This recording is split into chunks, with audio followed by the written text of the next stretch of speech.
मैंने petition file की थी against the order of the election commission of Pakistan.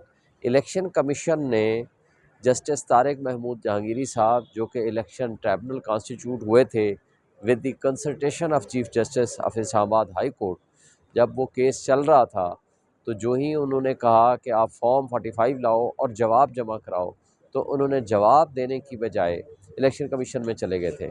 Election commission ने उसको ट्रांसफ़र कर दिया था। जब हमने उसको चैलेंज किया बिफोर द हाई कोर्ट ने उसको सेटिसाइड करके दोबारा रिमांड कर दिया था कि हमें सुनने का मौका दें, हमें आर्गूमेंट्स हमारे सुने और उसके बाद इस केस को फैसला करें।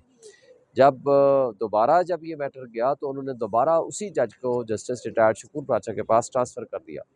तो हमने उस आर्डर को चैलेंज किया और आज इस्लामाबाद हाई कोर्ट के चीफ जस्टिस साहब के पास ये केस लगा और उन्होंने उसके अंदर जो शकूर बाचा साहब के पास प्रोसीडिंग्स थी उसको स्टे कर दिया और नोटिस कर दिए और हमारी रिट पटिशन को एडमिट कर लिया। मैंने पटिशन फ़ाइल की थी against the order of the election commission of Pakistan.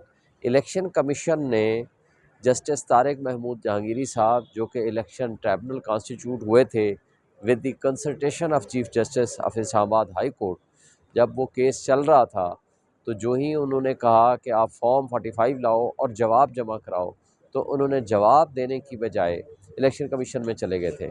Election commission ने उसको ट्रांसफ़र कर दिया था। जब हमने उसको चैलेंज किया बिफोर द हाई कोर्ट ने उसको सेटिसाइड करके दोबारा रिमांड कर दिया था कि हमें सुनने का मौका दें, हमें आर्गूमेंट्स हमारे सुने और उसके बाद इस केस को फैसला करें। जब ये मैटर गया तो उन्होंने दोबारा उसी जज को, जस्टिस रिटायर्ड शकूर बाचा के पास ट्रांसफ़र कर दिया।